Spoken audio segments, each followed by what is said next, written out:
805 Road King has been working on an old Ford pickup. In one episode, he took a break to show an item not too fast for you to see sent him. It was a small scraper made from a saw blade and a Bic lighter.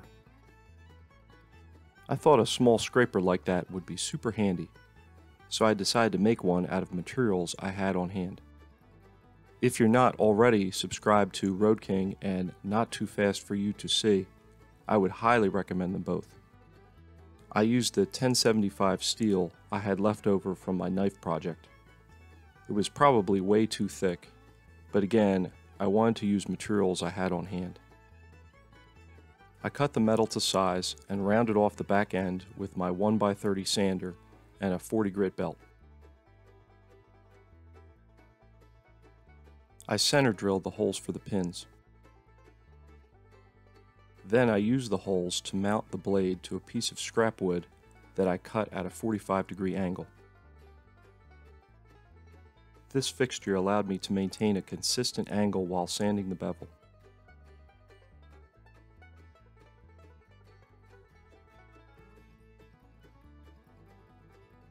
My fixture worked out pretty well. I sanded the blade down to 400 grit and opened the pinholes up. I also rounded the corners of the edge with a file. I used my mini forge to harden the blade. 1075 steel is pretty easy to harden. You have to get it a little hotter than non-magnetic and then quench it in oil. You could easily heat treat a small blade like this with just a propane or MAP gas torch.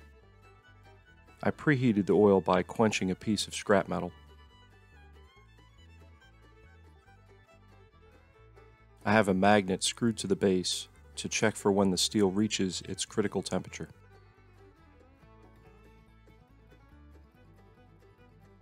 Here's what the blade looked like after quenching.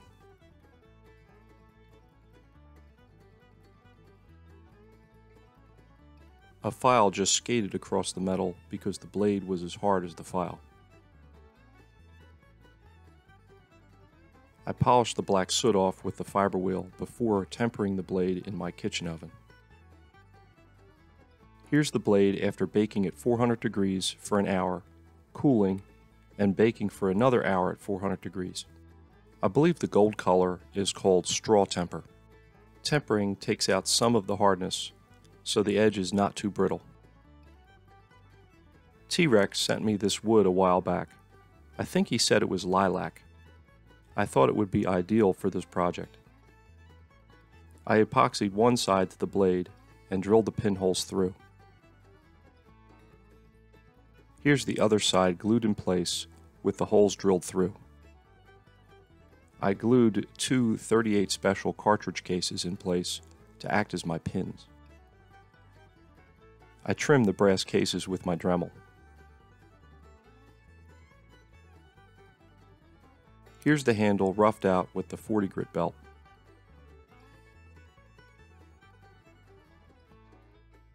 I think the wood handle came out really nice. Check out that cool grain. So here's the finished product. What do you think?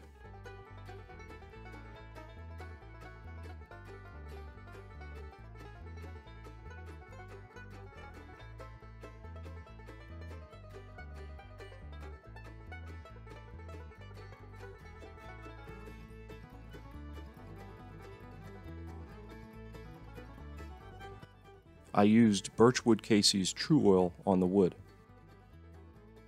I went over the blade with my blue conditioning belt.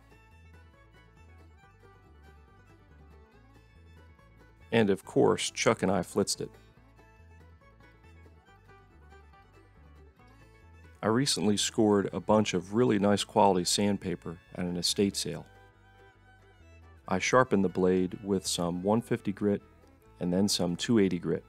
I like to use my table saw as a flat surface to support the sandpaper.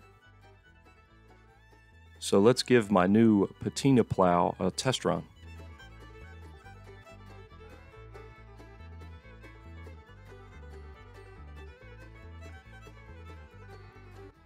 Works like a champ. The hollow pins are handy for hanging the scraper or adding a lanyard. It was fun making something from materials I had on hand. A small scraper like this will be super handy to have in the shop.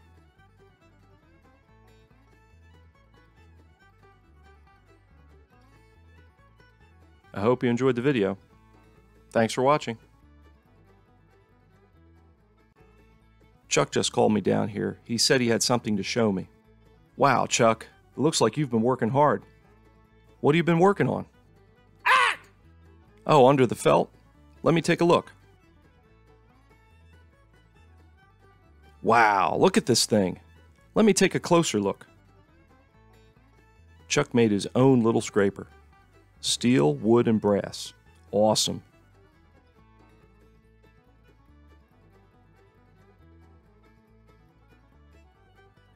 Chuck, you do some nice work. Ah! You're welcome, buddy.